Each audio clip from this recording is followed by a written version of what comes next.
Good morning student. पुनः फिर से मेरे क्लास में आप सभी प्रशिक्षुओं का स्वागत है।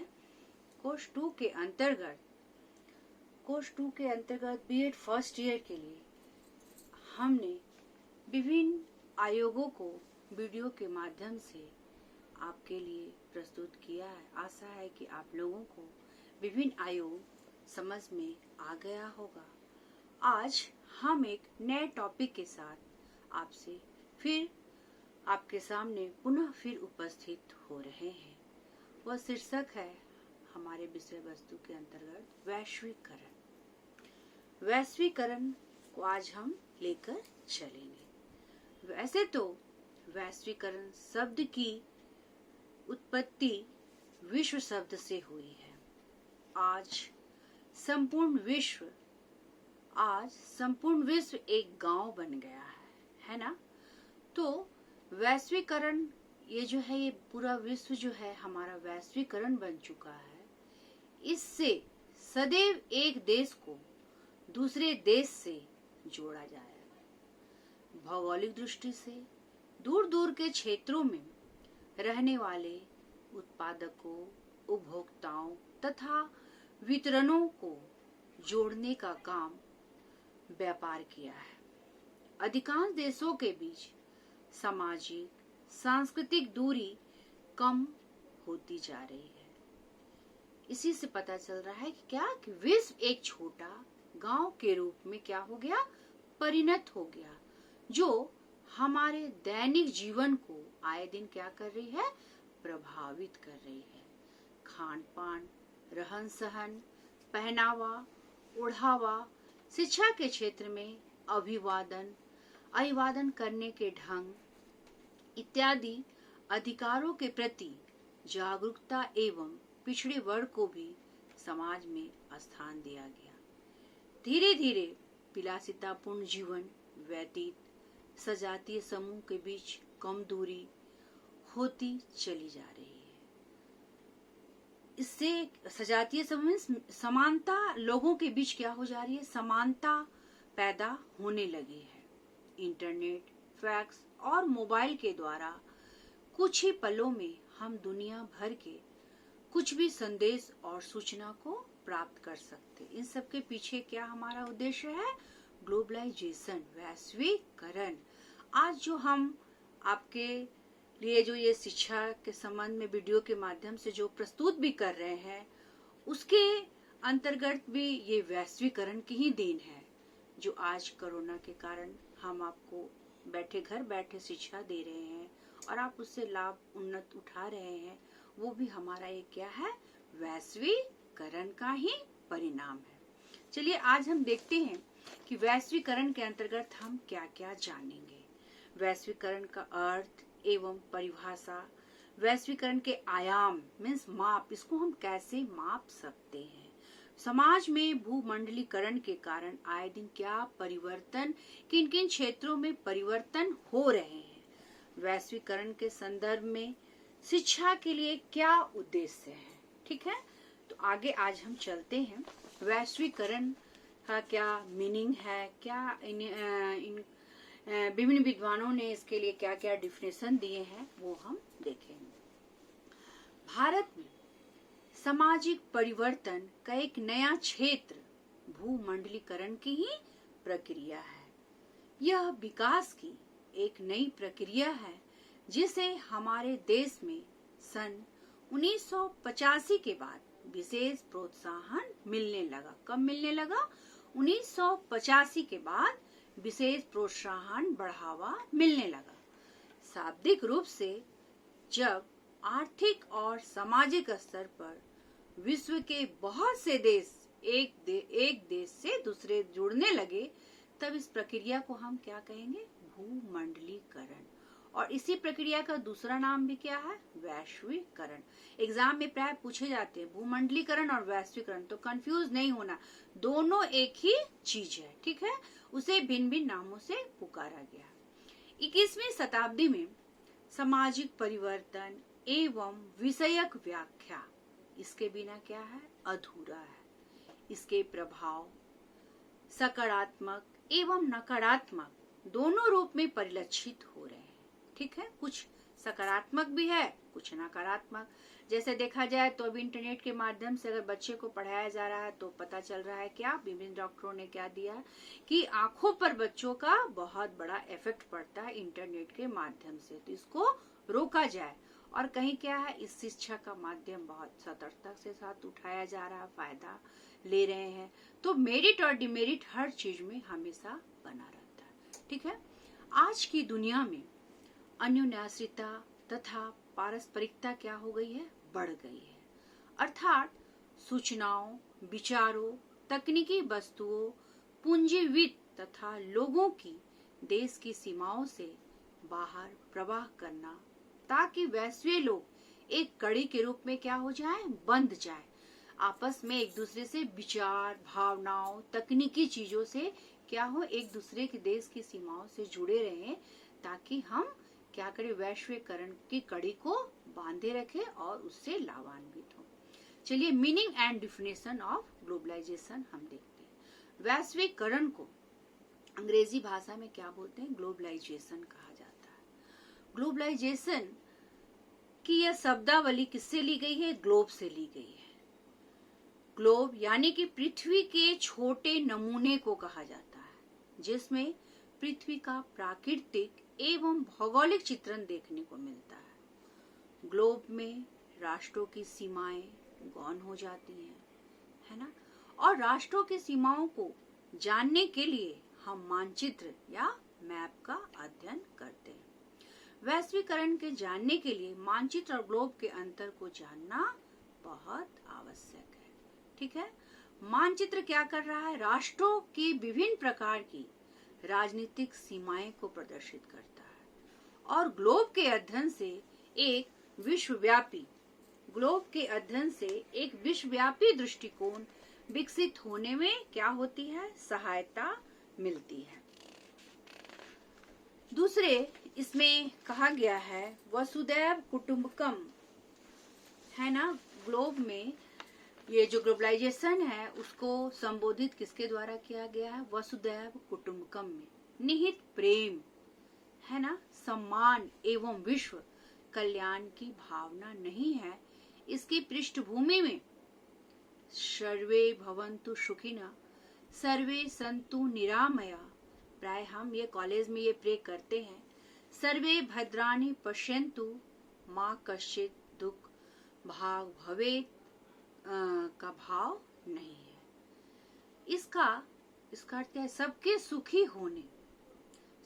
सुखी होने, किसी के दुखी न रहने, सबके समान होने जैसे उच्चतर सोच से कोई संबंध नहीं है। इसका प्रयोग एक आर्थिक प्रक्रिया तक सीमित है। अधिकांश विद्वानों के अनुसार भूमंडलीकरण का तात्पर्य विश्व की अर्थव्यवस्था में एकीकरण की प्रक्रिया है। क्या है, भूमंडलीकरण का तात्पर्य विश्व की अर्थव्यवस्था में एकीकरण की प्रक्रिया है। विश्व की अर्थव्यवस्था के अभी हमने क्या बताया आपको कि इसमें क्या है, उपभोक्ताओं, उत्पादन, व्यापार, है ना, इसके कारण क्या हो गया, घरेलू उत्पाद, ये सब विश्व की अर्थव्यवस्था में क्या हो जा रहा है, एकीकरण की प्रक्रिया समाहित हो जा रही है। विश्व की अर्थव्यवस्था से एकीकरण की प्रक्रिया समाहित हो रही है। और हम नेक्स्ट देखेंगे इसका डिफिनेशन वैलिस एवं स्मिथ के अनुसार। वैलिस एवं स्मिथ क्या बोलते हैं कि वैश्वीकरण एक ऐसी प्रक्रिया है जिसमें सामाजिक संबंध अपेक्षाकृत दूरी रहित एवं सीमा रहित बन जाते हैं। वैश्वीकरण एक ऐसी प्रक्रिया है जिसमें सामाजिक संबंध अपेक्षाकृत दूरी रहित एवं सीमा रहित बन जाते हैं। ठीक है, और नेक्स्ट डेफिनेशन है, आप लोग नोट कर सकते हैं। हम जब भी क्लास लेते हैं आप लोग का, तो आप लोग कॉपी पेन के साथ बैठिए और मुख्य बिंदुओं को आप लोग प्लीज नोट किया कीजिए। यह रिचर्ड एवं फॉक के अनुसार क्या है कि यह नई विश्व संरचना जिसे हम वैश्वीकरण कहते हैं ऊपर से आई है। कहाँ से आई है? ऊपर से। संरचना मीन्स विश्व संरचना, यह नई विश्व संरचना। संरचना मीन्स किसी चीज का निर्माण, है ना। जैसे अगर हम फैमिली को लेते हैं तो उसका संरचना, उसका निर्माण कैसे हो रहा है? एक पिता के माध्यम से। फैमिली में पिता का सबसे ज्यादा अहम रोल रहता है। और अगर और विश्व संरचना से और अगर रिलेटेड हम अगर एग्जाम्पल के द्वारा सोचते हैं तो किसी संरचना में अगर किसी भवन के निर्माण करते हैं तो वो बालू मिट्टी का ढेर से नहीं होगा उसको संरचना। जब तक हम उस संरचना को हम एक सुदृढ़ सामाजिक व्यवस्था में नहीं लाएंगे तब तक वो एक संरचना का निर्माण नहीं हो सकता। तो रिचर्ड एवं फॉक ने क्या बताया कि यह नई विश्व संरचना जिसे हम वैश्वीकरण कहते हैं यह ऊपर से आई है। यह एक ऐसी अवधारणा है जिसे विकसित देशों के द्वारा थोपा गया, यह सूचना तकनीकी के कारण हुआ। किसके कारण हुआ? यह सूचना तकनीकी टेक्नोलॉजी के कारण हुआ। अब हम भूमंडलीकरण एवं उदारीकरण के रूप में इसे देखेंगे कि इसके अंतर्गत क्या है। इस प्रक्रिया में उदारीकरण का हमने आपको बताया था कि ये क्या है? लिबरलाइजेशन, मतलब इसमें सरकार अपनी व्यक्ति की स्वतंत्रता, इसमें सरकार को नियंत्रण से हटाकर मुक्त सीमाओं की विश्व की आर्थिक स्थिति का सृजन किया जाता है। कुछ विद्वान यह तर्क करते हैं कि सरकारी नियंत्रण हटाने से व्यापार एवं पूंजी के विकास में बाधाएं आती हैं जो भूमंडलीयकरण प्रत्यय के अर्थ को भ्रमित करते हैं। सन 1980 के बाद संसार के विभिन्न देशों में आर्थिक और राजनीतिक परिवर्तन होने लगे। क्या क्या होने लगे? राजनीतिक वैश्वीकरण के 4 आयाम इन्होंने बताया, है ना। वैश्वीकरण के 4 आयाम क्या क्या है? किन क्षेत्रों में? आर्थिक एवं वित्तीय, दूसरा है वैज्ञानिक एवं तकनीकी, और तीसरा है राजनीतिक के क्षेत्र में, और चौथा है आपको शैक्षिक के क्षेत्र में। नोट कर सकते हैं वैश्वीकरण के आयाम 4 आयाम है ना। 4 आयाम के अंतर्गत आप लोग जानिए कि आर्थिक एवं वित्तीय के भी क्षेत्र में, वैज्ञानिक एवं तकनीकी के क्षेत्र में, राजनीतिक एवं अंतर संबंधित के क्षेत्र में, और चौथा है शैक्षिक के क्षेत्र में। 20वीं शताब्दी के अंत में आर्थिक और राजनीतिक विकास, सामाजिक परिवर्तन के लिए भूमंडलीकरण जरूरी है। क्या है? 20वीं शताब्दी के अंत में क्या हो गया कि आर्थिक और राजनीतिक विकास, सामाजिक परिवर्तन के लिए भूमंडलीकरण जरूरी है। अगर सामाजिक परिवर्तन के लिए भूमंडलीकरण जरूरी है, अगर हम आए दिन समाज में हमारा परिवर्तन रुक जाएगा तो उसी दिन हमारा समाज क्या हो जाएगा? वहाँ अवरुद्ध बहुत तरह की आ जाएंगे, क्योंकि समाज क्या है? हमारा गतिशील है। समाज क्या है? हमारा गतिशील है, और यह गतिशीलता हमेशा बना ही रहता है। इसलिए समाज में परिवर्तन आए दिन होंगे, उसी का परिणाम है हमारे लिए भूमंडलीकरण। भूमंडलीकरण के कारण समाज में विभिन्न परिवर्तन देखे जाते हैं। क्या क्या है? आर्थिक विकास के भी क्षेत्र में, विदेश निवेश के भी क्षेत्र में, और रोजगार के अवसरों में भी वृद्धि, महिलाओं में जागरूकता, अंतर्राष्ट्रीय सहयोग। पॉइंट नोट कीजिए, आर्थिक विकास, विदेश निवेश में वृद्धि, रोजगार के अवसरों में वृद्धि। आप लोगों को हमने विभिन्न आयोग पढ़ाया था, रोजगार के अवसरों में वृद्धि, है ना। तो इसमें क्या था? प्राथमिक विद्यालय, उच्च स्तरीय विद्यालय। तो ये इन सब विद्यालयों से ये जो विभिन्न आयोग द्वारा हम विभिन्न शिक्षा आयोगों के द्वारा देखे तो क्या था? जूनियर से लेकर हायर सेक्शन। तो जो बालक छात्र छात्राएं अगर उच्च स्तर तक भी लेंगे शिक्षा या माध्यमिक स्तर तक, तो इनको क्या जोड़ा जा रहा था? व्यवसाय के तरफ में। विभिन्न व्यवसाय, कृषि, आधुनिक तकनीकी के द्वारा इन्हें विभिन्न व्यवसायों से जोड़ा जा रहा था ताकि ये अपने रोजगार के अवसर में वृद्धि ला सके। नेक्स्ट क्या है? कृषि उत्पादन में भी वृद्धि। कृषि उत्पादन में वृद्धि, वैश्वीकरण के कारण क्या हुआ कि ग्रामीण क्षेत्र में वैश्वीकरण से लाभ कृषि क्षेत्र में बहुत पहुंच रहा है। तो वैश्वीकरण के कारण कृषि उत्पादन में भी वृद्धि हुई। कृषि के नवीन साधन, तकनीक, खाद्यान्न, बीज एवं विभिन्न तरह से कृषि करने के तरीके बताए गए। इसको भी हम देखा जाए तो आए दिन टीवी में प्रोग्राम दिखाए जाते हैं कृषि संबंधित, तो उससे भी बैठे क्या है, जो अशिक्षित भी है वो घर बैठे कृषि उत्पादन में वृद्धि, पैदावार की वृद्धि को बढ़ा सकते हैं। महिलाओं में जागरूकता, महिलाओं में भी जागरूकता धीरे धीरे आ रही है। वे अपने हक और अधिकार के लिए क्या कर रही हैं, अपना स्थान मारे। महिला में सशक्तिकरण की जागरूकता तेजी से बढ़ रही है। वे क्या कर रहे हैं, पुरुष के साथ जुड़कर काम करने में सहायक हो रही। अंतर्राष्ट्रीय सहयोग, सांस्कृतिक वेशभूषा, खान पान, नैतिक मूल्य में भी परिवर्तन, विश्व संस्कृति, ये सब क्या है, विभिन्न क्षेत्रों में परिवर्तन है ना। तो ये परिवर्तन आपके लिए बहुत महत्वपूर्ण है, प्राय एग्जाम में भी पूछे जाते, इसलिए इसको पॉइंट आप लोग नोट करते जाइएगा। और क्या है, संगीत कला, सौंदर्य प्रसाधन एवं त्योहारों में भी उच्च चेतना का विकास, इलेक्ट्रॉनिक क्षेत्र में, शिक्षा के क्षेत्र में, जनसंचार के माध्यम से सूचना तकनीकी, विज्ञान एवं तकनीकी विकास, एकाकी परिवार में बढ़ोतरी।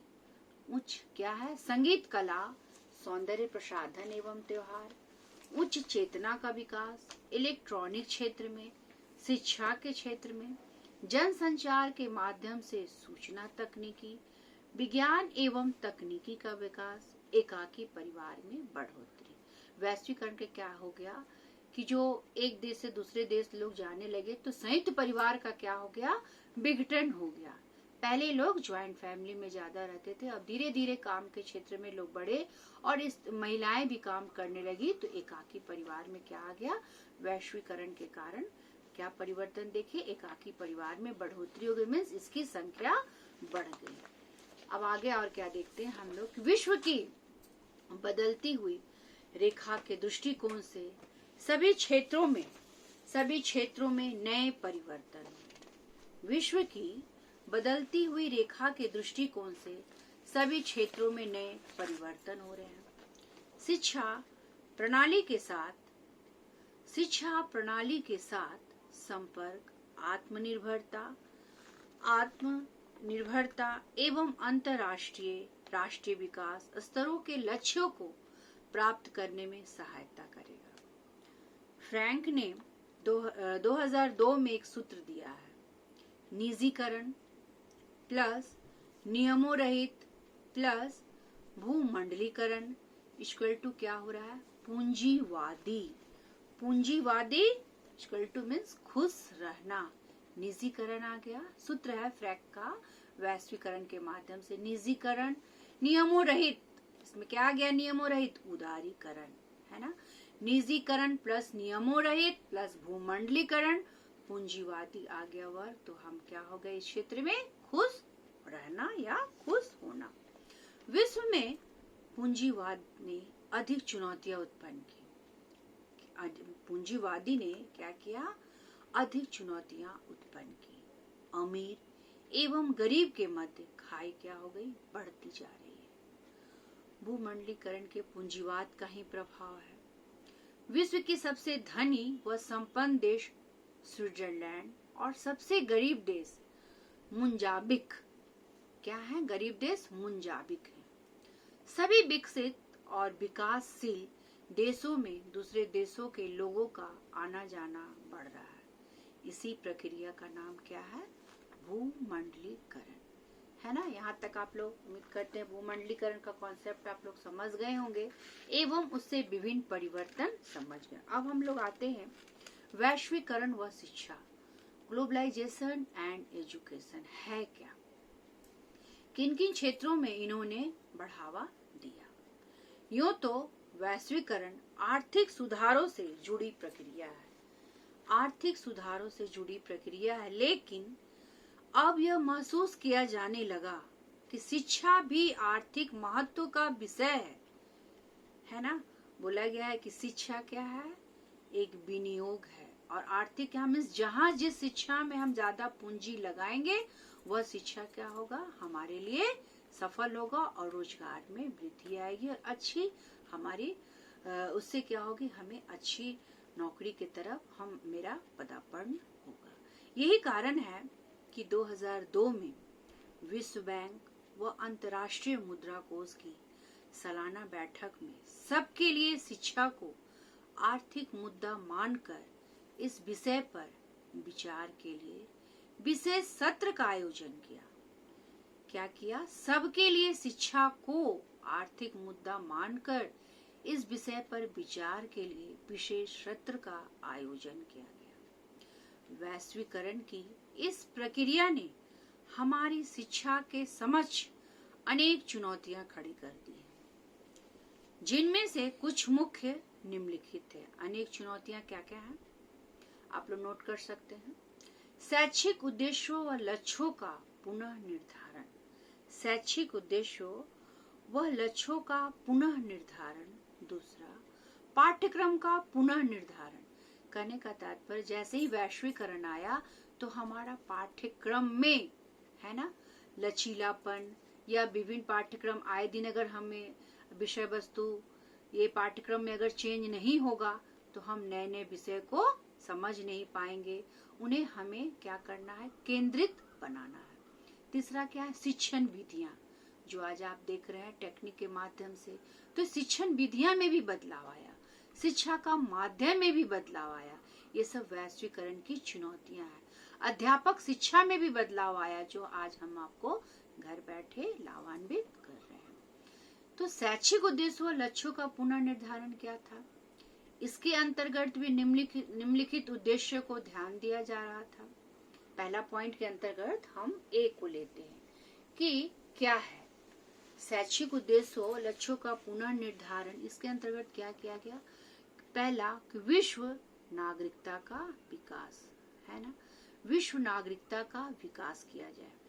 शिक्षा का उद्देश्य क्या है कि बच्चे में विश्व नागरिकता की भावना का विकास करना होना चाहिए, है ना, जिससे कि वह स्वयं को विश्व परिवार सदस्य मानते हुए उसके हितों के लिए अपने संकुचित स्वार्थों का त्याग कर सके।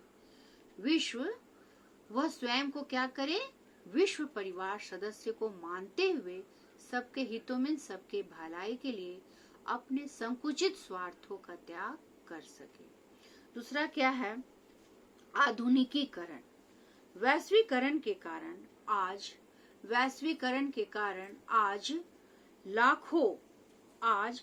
लाखों लोगों के कार्य करने के ढंग व सोच को भी बदलने की आवश्यकता है।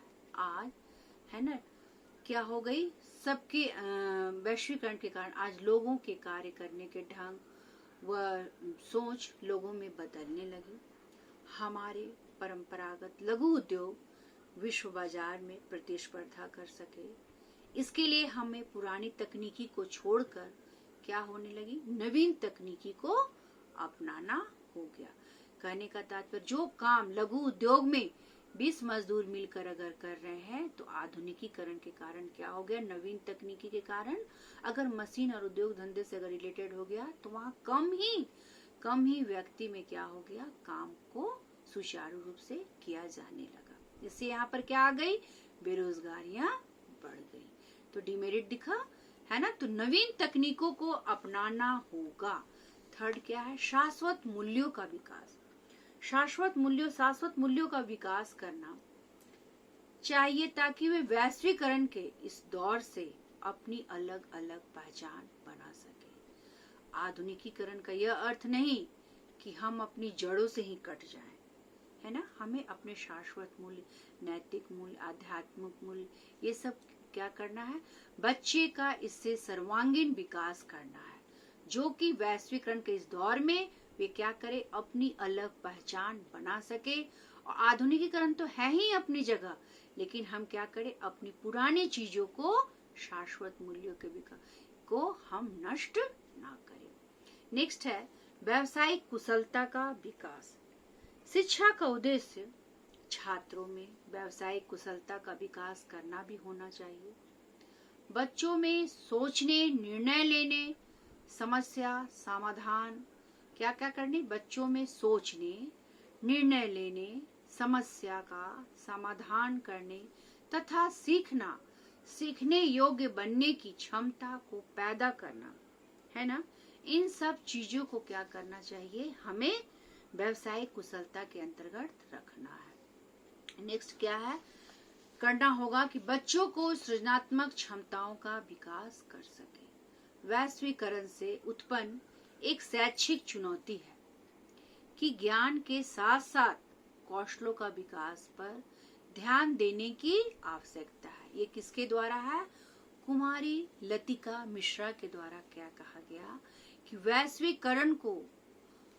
वैश्वीकरण से उत्पन्न एक शैक्षिक चुनौती है, ज्ञान के साथ साथ कौशलों का विकास पर ध्यान देने की आवश्यकता है। नेक्स्ट पॉइंट में हम आते हैं, शिक्षा वैश्वीकरण का पाठ्यक्रम। इसके अंतर्गत भी विभिन्न से निम्नांकित सिद्धांत है जिसको हम ध्यान से देखते हैं, आप लोग नोट भी कर सकते हैं। पहला क्या है कि पाठ्यक्रम ज्ञान, समझ व कौशलों का विकास करने वाला होना चाहिए। पाठ्यक्रम कैसा होना चाहिए, ज्ञान, समझ एवं कौशलों का विकास करने वाला होना चाहिए। दूसरा, यह व्यक्तिगत विभिन्नताओं के अनुसार होना चाहिए।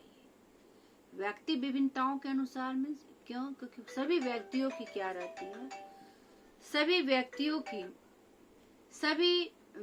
की क्या होती है, रुचि, अभिरुचि और क्षमता विभिन्न पाई जाती है। सबके अलग अलग रहते हैं, इसीलिए उन रुचि और कार्य क्षमता के अनुसार हम क्या कर सकते हैं, विभिन्न विभिन्नताओं के अनुसार पाठ्यक्रम होनी चाहिए। रुचि के अनुसार बच्चों को उसके अनुसार मिलनी चाहिए।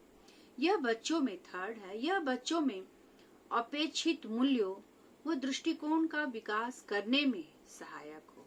यह बच्चों में अपेक्षित मूल्यों व दृष्टिकोण का विकास करने में सहायक हो।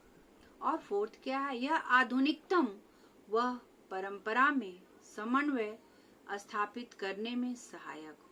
यह आधुनिकतम व परंपरा में समन्वय स्थापित करने में सहायक हो। मीन्स परंपराओं को क्या करना चाहिए, त्यागना। हमें अपनी पुरानी परंपराओं को, अपनी संस्कृति को हमेशा जीवित रखना है। नेक्स्ट क्या है, यह बच्चों को विश्व नागरिकता के लिए क्या करे, तैयार करे। यह बच्चों को विश्व नागरिकता के लिए तैयार करे ताकि क्या हो, ये विश्व बंधुत्व की भावना इसमें बच्चों में समा जाए। नेक्स्ट पॉइंट क्या है कि यह समाज की आवश्यकताओं के अनुसार परिवर्तन होना चाहिए। यह समाज की आवश्यकताओं, है ना, जैसे अभी हमारे लिए शिक्षा की आवश्यकता क्या है, घर बैठे हम आप लोगों को दे सकते हैं, इंटरनेट के माध्यम से, मोबाइल में वीडियो के माध्यम से, यूट्यूब के माध्यम से। तो हमें अपनी समाज की आवश्यकताओं के अनुसार, समय के अनुसार हमें ढलना होगा, तो उसके अनुसार हमें परिवर्तन होना चाहिए। अब हम नेक्स्ट पॉइंट है वैश्वीकरण और शिक्षण विधियां। इसके अंतर्गत हम क्या देखेंगे, वैश्वीकरण और शिक्षण विधियां। कहने का तात्पर्य कि प्रक्रिया में शिक्षण विधियों के क्षेत्र में क्रांतिकारी परिवर्तन किए हैं। क्रांति मीन्स किसी चीज में बदलाव, है ना, किसी चीज का क्रांति करना, बदलाव लाना। आज इंटरनेट व कंप्यूटर का प्रयोग बढ़ा तथा छात्र ज्ञान को स्वयं खोज निकालते हैं, है ना। अगर कोई चीज को आपको ढूंढना रहता है तो क्या करते हैं, मोबाइल में, है ना। तो हम क्या करते, छात्र ज्ञान को आजकल स्वयं क्या कर रहे हैं, खोज निकालते। तो यह शिक्षण विधियों के क्षेत्र में क्या आया, क्रांतिकारी परिवर्तन। ठीक है। नेक्स्ट हम देखेंगे वैश्वीकरण और अध्यापक का क्या चुनौती है, क्या उसकी परिवर्तन है। वैश्वीकरण के संदर्भ में अध्यापक की परंपरागत भूमिका में बदलाव आया। किस क्षेत्र में, परंपरागत भूमिकाओं में बदलाव आया। क्या पहले क्या थी, गुरुकुल की शिक्षा।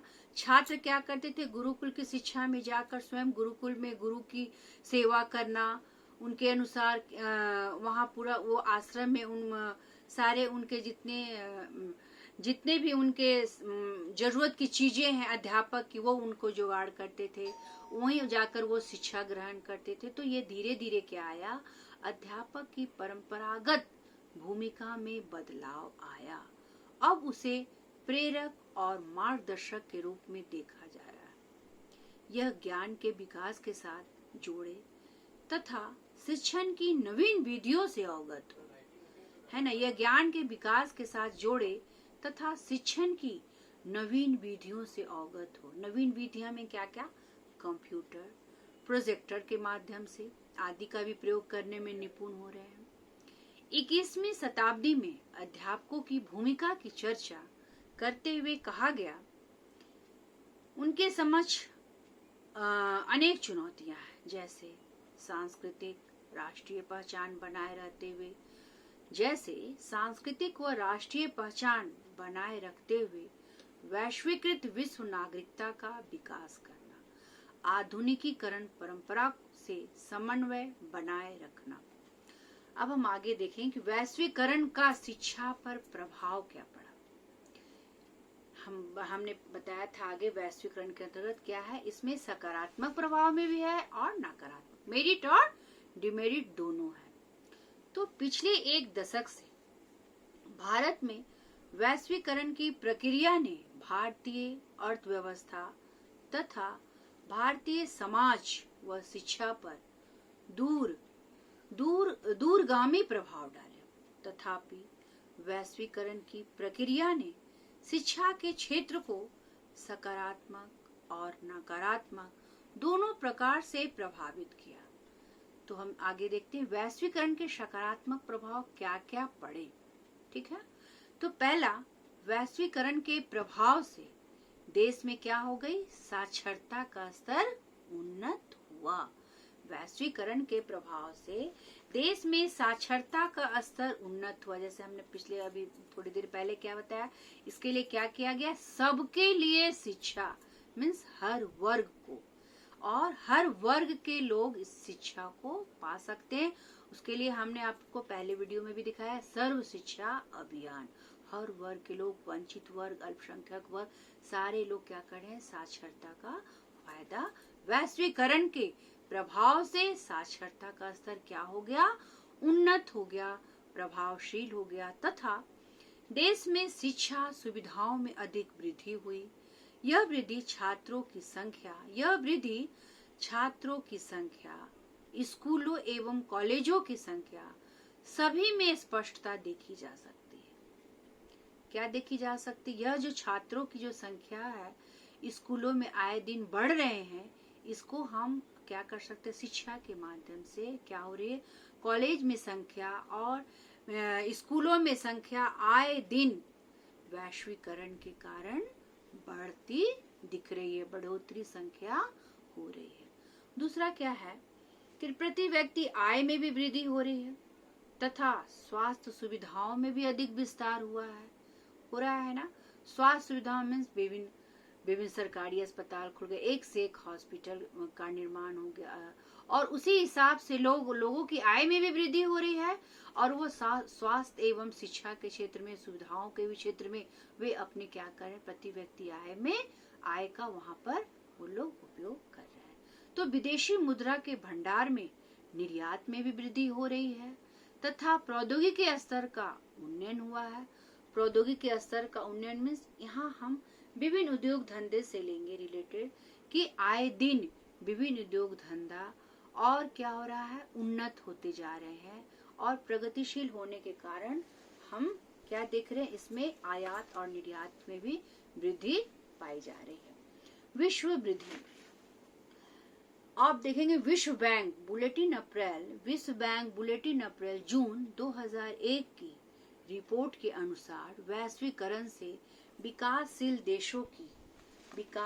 देशों की आर्थिक व सामाजिक स्थिति में परिवर्तन को निम्न प्रकार से दिखाया गया है या दर्शाया गया है। क्या दिखाया गया है, 1988-90 से 1988-2000 के बीच विकासशील देशों की आर्थिक व सामाजिक देशों में होने वाले परिवर्तन उत्साहवर्धक है। उदाहरण के लिए सकल घरेलू उत्पाद के प्रतिशत के रूप में व्यापारिक और प्रत्यक्ष विदेशी निवेश में वृद्धि हुई है। किसमें? सकल घरेलू उत्पाद के प्रतिशत में व्यापारिक और प्रत्यक्ष विदेशी निवेश में वृद्धि हुई है और राजकोषीय घाटे में कमी आई है। मुद्रास्फीति की दर भी घटी है। साथ ही निर्यात के प्रतिशत के रूप में विदेशी ऋण का भार कम हुआ है। जहां तक शैक्षिक क्षेत्र की बात है, विद्यालयों में नामांकन का प्रतिशत बढ़ा है। निरक्षरता में कमी आई है। विद्यालयों में नामांकन का प्रतिशत बढ़ा और निरक्षरता में कमी आई, मीन्स साक्षरता की दर क्या हो गई? बढ़ गई। शिशु मृत्यु दर में कमी आई। ये सभी हमारे क्या है? परिवर्तन सराहनीय है ना। किन किन क्षेत्रों में शिशु मृत्यु दर में कमी आई? अगर स्वास्थ्य के प्रति हम जागरूक रहेंगे और प्रति व्यक्ति उस पर ध्यान देंगे तो क्या होगी? शिशु मृत्यु दर में कमी आएगी। अब हम देखते हैं वैश्वीकरण के नकारात्मक। क्या है नकारात्मक प्रभाव? वैश्वीकरण भारत में पाई जाने वाली समस्याओं के समाधान के लिए संजीवनी बूटी सिद्ध नहीं हुए हैं। वैश्वीकरण भारत में पाई जाने वाली समस्याओं के समाधान के लिए संजीवनी बूटी सिद्ध नहीं हुए हैं। विकास प्रक्रियाओं का एक और निराशाजनक पहलू अमीर गरीब में बढ़ता हुआ अंतराल। क्या है नकारात्मक? विकास प्रक्रियाओं का एक और निराशाजनक पहलू अमीर गरीब में बढ़ता हुआ अंतराल। यह सत्य है कि आयोजन के पहले 3 दशकों में सरकार ने श्रमिकों के हितों की रक्षा के लिए उचित मजदूरी दिलाने के लिए अनेक सराहनीय कार्य किए, परंतु उदारीकरण, निजीकरण एवं वैश्वीकरण के दौर में पूंजीपति को मनमानी करने की स्वतंत्रता मिल गई। पूंजीपति को मनमानी करने की स्वतंत्रता मिल गई। इसका परिणाम यह हुआ कि पूंजीपतियों द्वारा अधिकृत आय और संपत्ति का केंद्रीयकरण बढ़ता जा रहा है। प्राय देखिएगा ये पूंजीपति वर्ग क्या करते हैं, अगर शिक्षा के क्षेत्र में, तो ये क्या करते हैं, जो अच्छे स्टूडेंट हैं, जो अच्छे विद्यार्थी हैं, वे क्या करते हैं, पैसे के अभाव में ऊपर तक शिक्षा, ऊंची डिग्री हासिल नहीं कर पाते हैं। लेकिन ये पूंजीपति वर्ग क्या है कि कहीं पर भी क्या करते हैं, पैसे देकर और डिग्री हासिल घर बैठे कर लेते। तो यहाँ पर वो क्या कर रहे हैं, है ना, अमीर गरीब के बीच की खाई को बांट रहे हैं और पूंजीपति वर्ग क्या कर रहे हैं, ये नीचे वर्ग को क्या कर रहे हैं, शोषण का शिकार कर दे रहे हैं। इसके कारण नए आर्थिक सुधार जनसाधारण के कल्याण की दृष्टि से मजदूर वर्गों के रोजगार को क्या कर दे रहे हैं, असुरक्षित बना रहे हैं तथा देश में हो रही उत्पादकता में वृद्धि के लाभ, उत्पादकता देश में हो रहे, है ना, देश में हो रही उत्पादकता में वृद्धि के लाभ मुख्य रूप से पूंजीपति द्वारा ही अधिकृत किए जा रहे हैं, है ना। श्रमिक क्या है, हाँ, ये जरूरत से ज्यादा देखिएगा सारे लोग कृषि कार्य से जुड़े हैं, और अगर हम श्रमिकों का ही, कृषि श्रमिक या श्रमिक वर्ग को ही हम अनादर करते हैं तो क्या हो जाते हैं, उनका अपमान होता है। उसी के बदौलत पूंजीपति क्या करे, वो जो भी उत्पादन या राशन जो भी उपजाते हैं वो एक पूंजीपति पर क्या करते हैं, उस पर अपना एकाधिकार जमा लेते हैं। उसके कारण क्या होता है, श्रमिक वर्ग का शोषण होता है। तो मुख्य रूप से पूंजीपति के द्वारा अधिकृत कर लिए जा रहे हैं। आज शिक्षा के क्षेत्र में भी इसी प्रकार की दशा हमारे समझ आ रही है। जिस तरह श्रमिक वर्ग का है उसी तरह क्या लिया यहाँ, शिक्षा को इसी प्रकार की दशा हमारे समझ आ रही है, क्योंकि कोई भी धनी व्यक्ति शिक्षा संस्थान की स्थापना करके अपने मनमाने ढंग से छात्रों से शुल्क वसूल करता है, छात्रों से शुल्क वसूल करता है और छात्र क्या करते हैं, छात्रों से शुल्क वसूल करना, है ना, मनमानी ढंग से, और छात्र क्या कर रहे हैं, छात्र उपाधि को प्राप्त करने हेतु धन देने को तैयार हो जाते हैं। जिसने भी शिक्षा की गुणात्मकता वृद्धि न होकर संख्यात्मक वृद्धि हो गई है, इसलिए क्या हो गई है, गुण है ना, गुणात्मक वृद्धि न होकर केवल क्या हो रही है, संख्यात्मक में वृद्धि हो गई है। और आज महंगी शिक्षा पद्धति के कारण अगर आज हमें कोई डिग्री लेनी है तो क्या हो रही है, पूंजीपति वर्ग पहले ही उसमें समायोजन कर ले रहे हैं, एडजस्टमेंट कर ले रहे हैं पैसे देकर। तो आज महंगी शिक्षा पद्धति के कारण है ना, डोनेशन के कारण एक तरफ धनी तो धनी और दूसरी ओर निर्धन लोगों का देश बनकर रह गया है। नेक्स्ट क्या है, इस व्यवस्था ने शिक्षित वर्ग को इतना प्रवाहित किया है, इतना प्रभावित किया है कि क्या हो जा रही है, शैक्षिक बेरोजगारी की प्रवृत्ति बढ़ गई है। शैक्षिक बेरोजगारी मीन्स अपनी है ना, अपनी डिग्री या अपनी योग्यता एवं कुशलता के आधार पर काम का ना मिलना। शैक्षिक बड़े बड़े शैक्षिक लोग क्या करे, उपाधि पाकर भी उन्हें अपनी योग्यता के आधार पर काम का ना मिलना, वो क्या हो गया, शैक्षिक बेरोजगारी। मौलिक अधिकारों के अनुसार हम क्या देखेंगे कि शिक्षा पर क्या है, सबका समान अधिकार है। परंतु अब हम यह मौलिक अधिकार नहीं बनकर क्या रह गया है, मात्र धनी वर्ग अधिकारी बनकर रह गया है। चलिए इससे रिलेटेड यहाँ तक आप लोगों को अच्छा लगा होगा, है ना। इससे रिलेटेड हम कुछ क्वेश्चन जान लें कि भूमंडलीकरण की प्रक्रिया किस प्रकार शक्ति केंद्रीयकरण को बढ़ाती है। भूमंडलीकरण की प्रक्रिया किस प्रकार शक्ति केंद्रीयकरण को बढ़ाती है, आप लोग नोट कर लीजिए। और भूमंडलीकरण की कोई 3 समस्याएं लिखिए, या भूमंडलीकरण की अवधारणा क्या है, या वैश्वीकरण की अवधारणा क्या है, इसके सकारात्मक एवं नकारात्मक परिणामों की विवेचना कीजिए। चलिए फिर नेक्स्ट क्लास में पुनः हम फिर मिलते हैं, तब तक के लिए आप लोग से हम विदा लेते हैं। अगर आपको ये मेरा ग्लोबलाइजेशन पसंद आया तो लाइक करें एवं सब्सक्राइब करें। धन्यवाद।